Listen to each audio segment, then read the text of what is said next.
What is up, guys? Athena here. I'm back. Welcome back to Code 3 Life.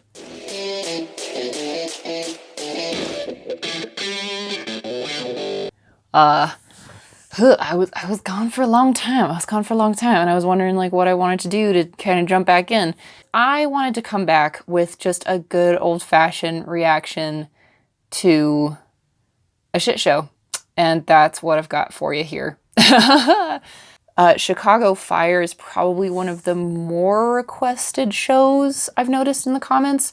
And someone specifically mentioned the season 1 finale was just rife with just shit for me to bitch about. So that's what I'm gonna watch today. Got an Instagram, Code 3 Life 911.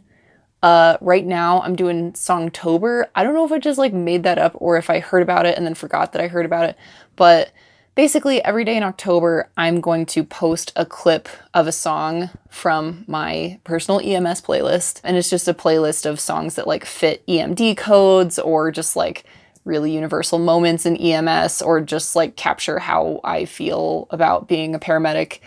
It's such a good fucking playlist. So you guys should check that out. Trax the Cat has his own Instagram. You can find him at Trax the Cat. There's a lot of pictures of me just harassing the poor kids. So yeah. Haircut fundraiser. There's not going to be a fundraiser. Like I asked the people that I wanted to fundraise for, like, hey, is it cool if I just like raise $1,000 for you? And they're like, sure, cool. Let's do it. And then they like never contacted me again. So that's not happening. I'm still cutting my hair though and donating it to children with hair loss. I'll be doing that on Thursday the 10th at 2:45 Mountain Standard Time. That's when my haircut appointment is. So I'm gonna go on like YouTube Live for that. I've never done that before. We're just gonna figure out how it goes, because I don't know how it's gonna go. There's also the possibility that my hair is just like not trimmed enough to be donatable because I haven't cut it like since I started growing it out for the wedding. But fingers crossed that I can donate it. So yeah, I'm gonna have all my short hair. Y'all haven't seen me with my super short hair. I was growing it out when I first started this channel. Anywho, ready? Here we go. Chief, we got a victim here with multiple stab wounds. No, can you transport the victim out? No, negative, Chief. Bleeding too heavy. Hang tight, Mills. Can you transport the patient out? No, bleeding too heavy.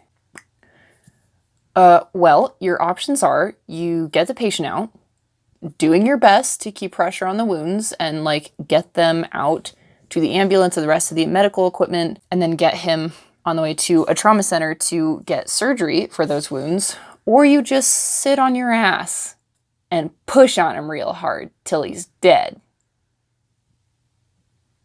Like, yeah, it sucks, but pushing on him is not gonna fix him. It's not even gonna keep him alive for very long.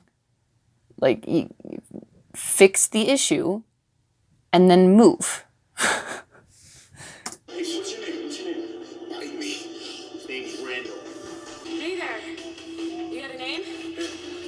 That's Randall. Sure, sweetheart. And now you change your tune, right? That's definitely fucking happened to me before. Like, yeah, some guy like fighting with the cops, biting the cops, spitting at the cops, yelling, screaming, like just completely unwilling to cooperate. And then when we show up, just like, oh yeah, sweetheart, what's up? Like, yeah, that's what I'm looking for in a man. The criminal record and a history of violence against law enforcement officers. I do love that like the firefighters are wearing like all their respiratory gear and their protective equipment, which is good because the jail is full of smoke and the cops in there with nothing. I mean, that's accurate. Hey, Randall? Randall, you with me? Hey.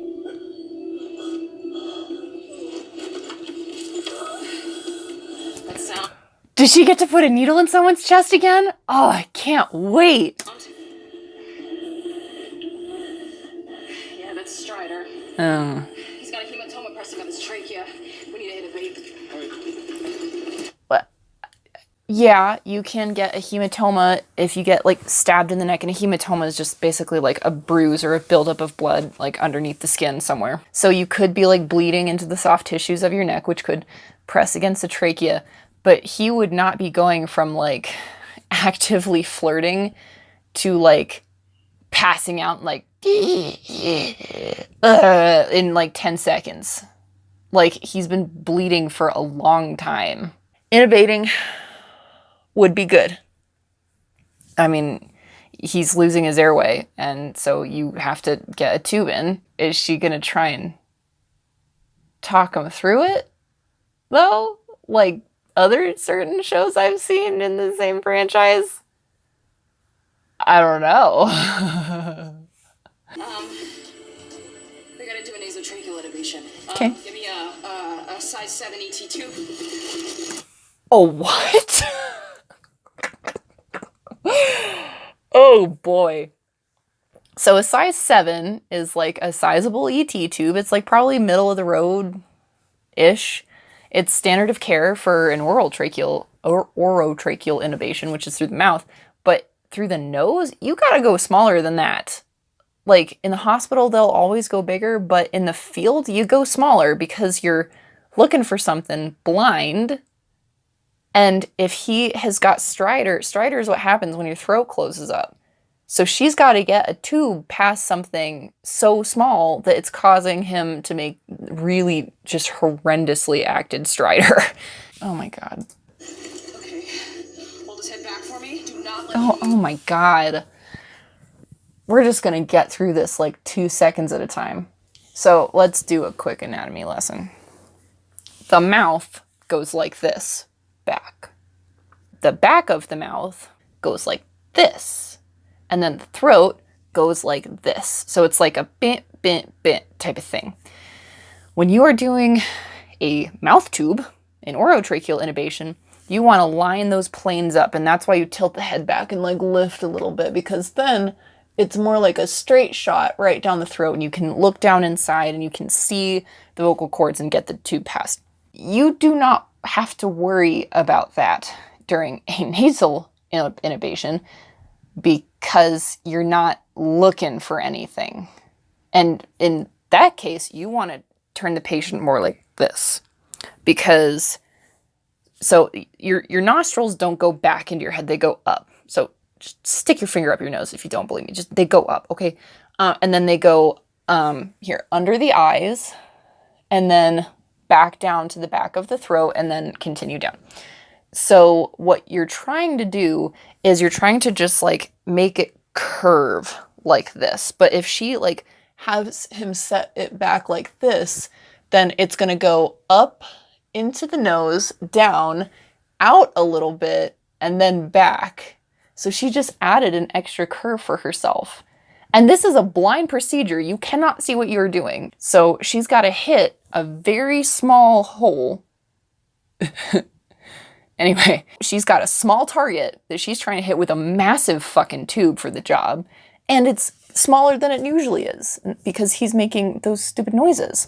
So I just... keep that flashlight on his face. Oh, she didn't lube it either. You gotta lube the shit out of that. Like, usually they will have you like spray with some sort of like stuff to make nosebleeds stop, and then you lubricate, because you gotta like make it get past all like the turbinates and just everything, and that tissue is very sensitive and can bleed super easily, and you don't want to like damage that tissue because now he's bleeding into the back of his throat and it's really bad. And if there's like a severe enough injury, I mean, he didn't get stabbed in the head, but if there's a severe enough injury, you can go in through the nose and then up into the brain accidentally if there's a fracture there. So you want to be really careful. And she didn't lube it. You lube the shit out of that, okay? You squirt that you just do your thing. You lube. Just lube, guys. Ah, she used a stylet too? Oh my god. Oh, okay. There are a couple ways you can do an intubation in the mouth. There's a bougie, which sounds weird to me. It's about that long. It's thin, it's just flexible plastic. You thread it through the tube, and then you take the bougie and you thread it between the vocal cords because it's a way smaller thing, so it's easier. And then you just like thread the tube down into the vocal cords. There's a stylet, which is a rigid thing about that long that you just keep in the tube, that it's rigid, so it helps guide the tube in. And some people intubate without any of that shit, like just with the tube. It's really weird. I've only ever seen anesthesiologists do it. It's really weird. But for a nasotracheal intubation, you remember I was telling you a little bit earlier, like it curves, like the tube is going to change shape as it goes through the guy's head. And the stylet is rigid, so she is going to tear the shit out of those turbinates going back.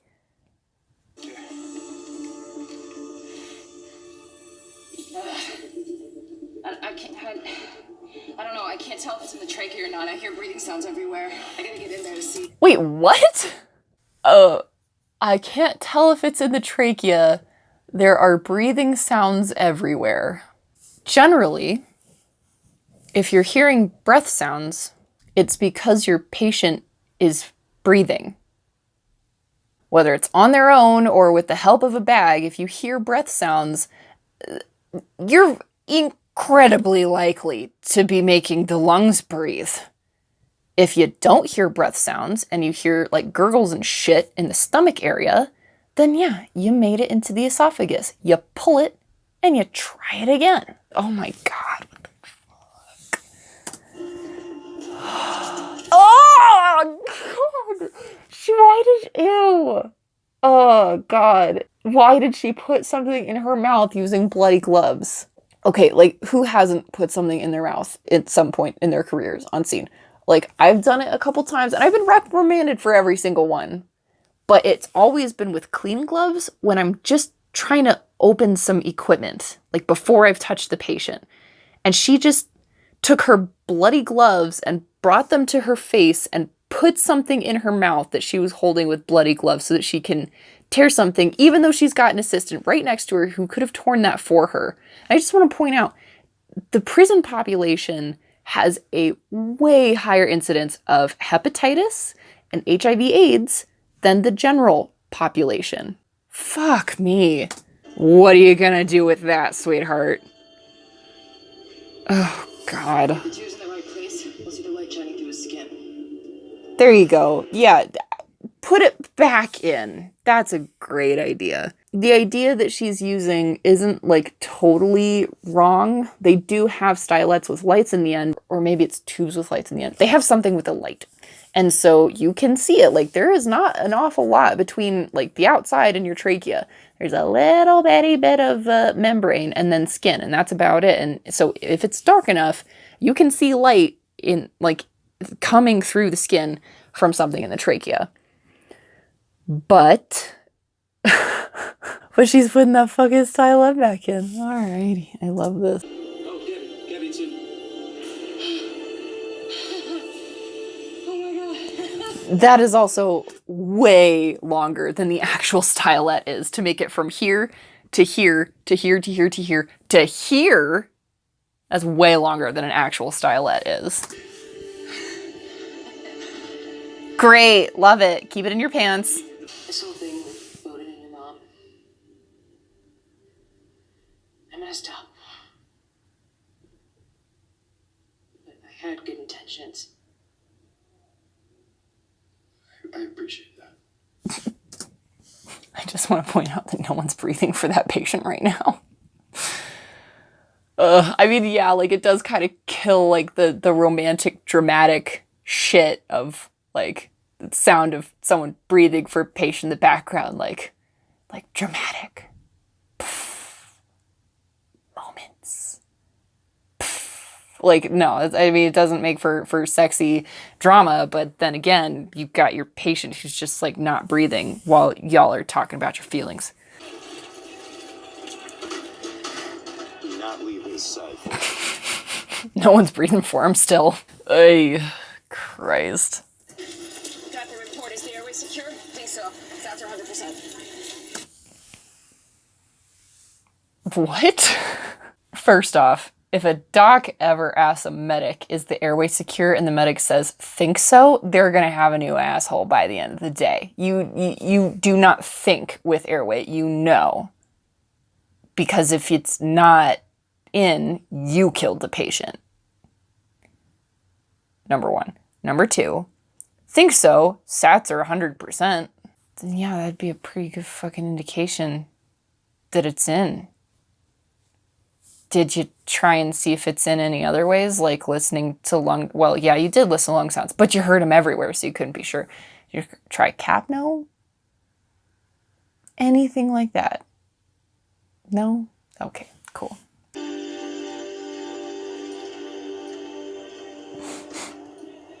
Thank you.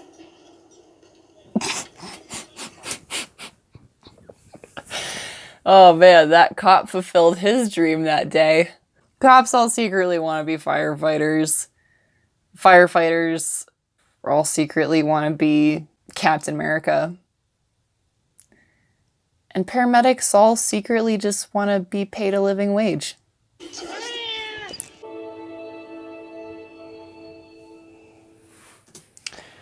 Every time I see that like end cap thing, executive producer Dick Wolf, I hear like dun dun in my head, like every time. Anyway, I'm an absolute sucker for a heroic idiot in bunker pants. Unfortunately. So the only medicine that was in that episode was a disaster. For all the reasons that I have already stated. And like, yeah, a nasal intubation is like kind of a tricky thing. It's a really tricky thing, but it's not that tricky to research. Let me prove my point. So I typed how to do nasal intubation into Google. And this is one of the first hits I got. I'm going to tell you how to perform a nasal intubation based on something I typed into Google. Something that I would have expected the writers to have done. Spray anesthetic spray into the nostril. You take an NPA, which is, I think I've told you guys about that before. It's about this long, and it's when you don't want to intubate, you just want to like kind of prop open the airway so that you can bag. It's a BLS skill, so EMTs can do it, but it goes into the nostril and then lets out right at the back of the throat. So if you open the patient's mouth, you can see the end of it. So you insert one of those, lubricated, pop it in, and leave it in place for a second. And that will kind of help dilate everything. It will pre-lubricate everything. Great. Then spray anesthetic spray through trumpet and remove trumpet. Cool. Insert trigger tracheal tube. So they have some tubes with like a thing that you can pull on the end that curls it. We don't have those. So you just kind of curl it in your hand, you hold it while you're prepping the patient, and that's kind of how you prep the tube. There is no stylet in this tube. Okay. There should be loud breath sounds audible through the tube. So the patient has to be breathing. Important. Spray anesthetic through the tube again. The patient will cough and buck. Pass tracheal tube through cords during inhalation. Confirm placement, sedate, and administer muscle relaxants as needed, which is what they did not have access to. Y'all, I Googled that. I don't know what else you want me to say. That was an interesting jump back into the world of just terrifying EMS mistakes. It is so good to see you guys again. It is so good to be back. I have missed this channel. That is all I had for you today. I hope you guys are having a good day or night or whatever it is where you're at. And I will see you in the next one.